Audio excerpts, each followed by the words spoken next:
आज का विषय है योग, ध्यान और मेडिटेशन में त्रिमूर्ति अवस्था का अनुभव। आप सभी अच्छी तरह से जानते हैं, समझते हैं, अनुभव भी करते हैं कि त्रिमूर्ति अवस्था कितना महत्वपूर्ण अवस्था है। आप जो भी योग के मार्ग पर चलने वाले हैं, जो भी ध्यान के मार्ग पर चलने वाले हैं, जो भी मेडिटेशन के मार्ग पर चलने वाले हैं, सभी के लिए त्रिमूर्ति अवस्था बहुत ही महत्वपूर्ण अवस्था होती है।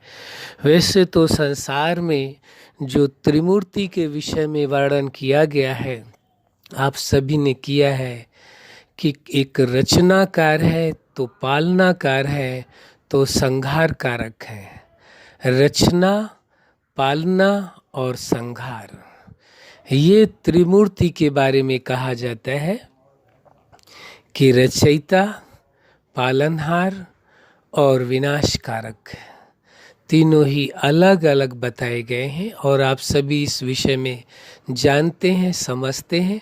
इस विषय में बताने की ज़्यादा आवश्यकता नहीं है, लेकिन योग में, ध्यान में और मेडिटेशन में त्रिमूर्ति अवस्था क्या होती है, ये समझना बहुत ज़रूरी है। क्योंकि त्रिमूर्ति अवस्था का मतलब है कि जैसे पहला कहा गया है रचनाकार, तो आप क्या करते हैं जब आप ध्यान के मार्ग पर चलते हैं, योग के मार्ग पर चलते हैं, मेडिटेशन के मार्ग पर चलते हैं, तो सर्वप्रथम आप अच्छे विचारों को जन्म देते हैं, उनकी रचना करते हैं, अच्छे संकल्पों की रचना करते हैं, अच्छे विचारों की रचना करते हैं, अच्छे प्लान की रचना करते हैं, अच्छा निर्णय लेते हैं, अच्छी कामनाएं करते हैं। यह सभी योग के मार्ग पर चलने वाले, ध्यान के मार्ग पर चलने वाले और मेडिटेशन के मार्ग पर चलने वाले सभी लोग ऐसा करते हैं। क्या करते हैं? पहले रचना करते हैं। किस चीज़ की रचना करते हैं?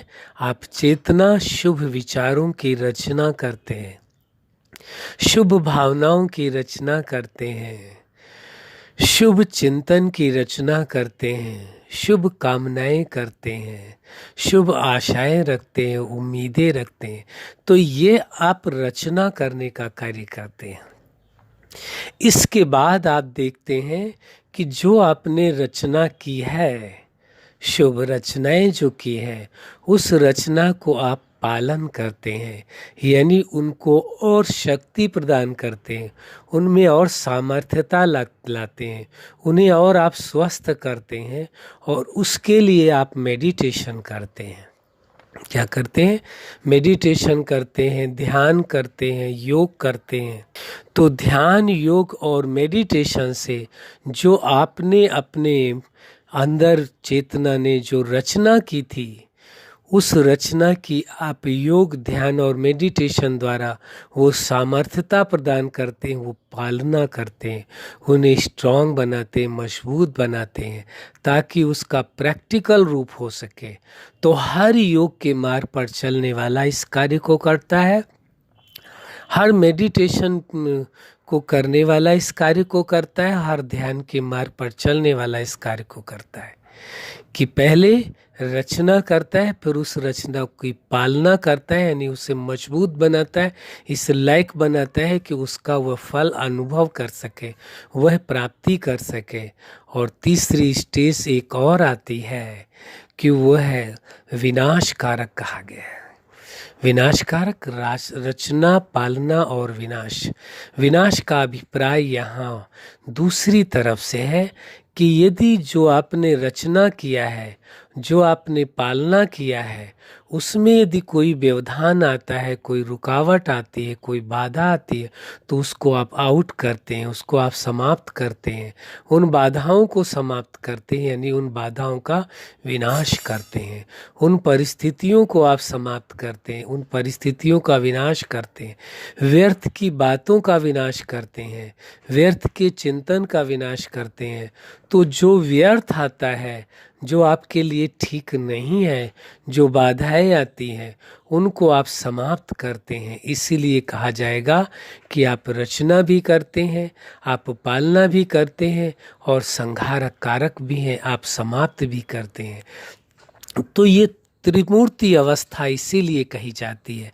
आप तीनों ही कार्य करते हैं, रचना भी करते हैं, पालना भी करते हैं और अशुभ का जो व्यर्थ है उसका आप संहार भी करते हैं, विनाशकारक भी है। तो ये तीनों अवस्थाओं का आप प्रयोग करते हैं, इसीलिए कहा जाता है त्रिमूर्ति अवस्थाएं। ये तीनों ही अवस्थाएं अलग अलग भी इसे प्रयोग में लाया जा सकता है और एक साथ भी लाया जा सकता है। अलग अलग यदि योग का प्रयोग आप बनाना चाहते हैं तो अलग अलग कर सकते हैं। केवल रचना का अनुभव कर लें, सेकेंड में पालना का कर लें, फिर तीसरे में आप विनाश का कर लें कि किस किस प्रकार से आप आसुरी वृत्तियों का, अशुभ विचारों का, व्यर्थ का कैसे कैसे आप विनाश करते हैं। लेकिन इन तीनों अवस्थाओं को एक मिला करके इसीलिए कहा गया है त्रिमूर्ति अवस्था का अनुभव। तो आप त्रिमूर्ति अवस्था का अनुभव करते हैं, आप त्रिमूर्ति हो करके रहते हैं। इसी प्रकार से उस सृष्टि के जगत नियंता को या सृष्टिकर्ता को यह कहा गया, उस सुप्रीम सत्ता ने भी सृष्टा यानी सृष्टि की रचना का कार्य, पालना का कार्य और संहार का कार्य तीन ही अलग अलग महक में उसने बनाए, अलग अलग कार्य अलग अलग लोगों को सुपुर्द किया, उनके द्वारा उसने वो कार्य कराया। तो देखे सुप्रीम सत्ता भी तीन कार्य ही कराते हैं। वो क्या, रचना का कार्य करते हैं, पालना का कार्य करते हैं और संहार का कार्य कराते हैं। तो आप यहाँ पर देखेंगे दोनों में समानता मिल रही है। आप यहाँ अपनी अवस्था के बारे में हैं, वहाँ वो पूरे ब्रह्मांड के बारे में है।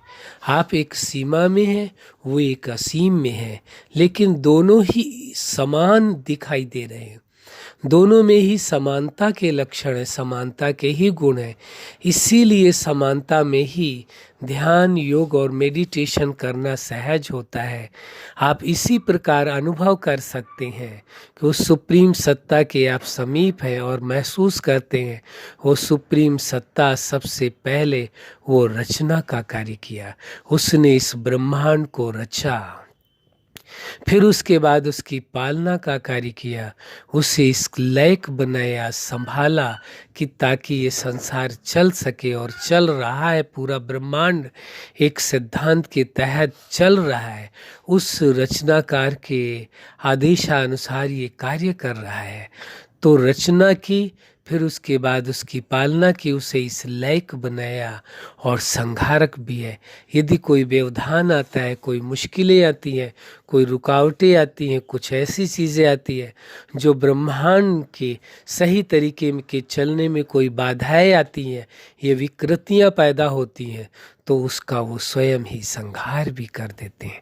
इसीलिए तीनों ही गुण उस रचयिता में पाए जाते हैं, उस सुप्रीम सत्ता में भी पाए जाते हैं। जो तीनों गुण आप में है, वही तीनों कार्य वो सुप्रीम सत्ता भी करते हैं, वही तीनों कार्य मेडिटेशन, ध्यान और योग में आप भी करते। इसीलिए दोनों में समानता हो जाती। इसीलिए योग भी संभव है, ध्यान भी संभव है, मेडिटेशन भी संभव है, क्योंकि ये सब कुछ समानता में ही संभव है, असमानता में हो ही नहीं सकता है। इसीलिए ये त्रिमूर्ति अवस्था का बहुत बड़ा महत्व है। आप त्रिमूर्ति अवस्था में स्थित हो करके उस सुप्रीम सत्ता से मिलन मनाते हैं, उस सुप्रीम सत्ता के सानिध्य का अनुभव करते हैं, उस सुप्रीम सत्ता की सर्वोच्च प्राप्तियों को अपने जीवन में अनुभव करते हैं, सर्व खजानों को, संपूर्ण प्राप्तियों को अपने साथ अनुभव करते हैं, उस सुप्रीम सत्ता के साथ सर्व संबंधों का भी अनुभव करते हैं और समान हो जाते हैं। इसीलिए आप भी उस त्रिमूर्ति अवस्था का अनुभव करते हैं और सुप्रीम सत्ता से वही आपको अनुभव करना है कि दिव्य प्रकाश और दिव्य शक्तियाँ उतर उतर कर आप में समा रही हैं और आप भी उस सुप्रीम सत्ता के समान त्रिमूर्ति हो गए हैं। आपको भी यदि कहा जाए सुप्रीम सत्ता के समान आप भी मास्टर त्रिमूर्ति हो गए। उस सुप्रीम सत्ता ने आपको अपने समान बना दिया है, आपको अपना उसने मीडिएटर बनाया है और आपके द्वारा सारे जगत का कार्य कराना चाहते हैं। तो ये बड़े ही गर्व की बात है, बड़े ही खुशी की बात है, आप त्रिमूर्ति अवस्था का अनुभव करते हैं। अच्छा, आप अपने जीवन में सफलता के शिखर तक पहुँचे। आज का विषय है योग, ध्यान और मेडिटेशन में त्रिमूर्ति अवस्था का आप स्वयं भी अनुभव करें, सर्व को कराएं। यही हमारी हार्दिक शुभकामनाएं। सदा खुश रहें, मुस्कुराते रहें। धन्यवाद।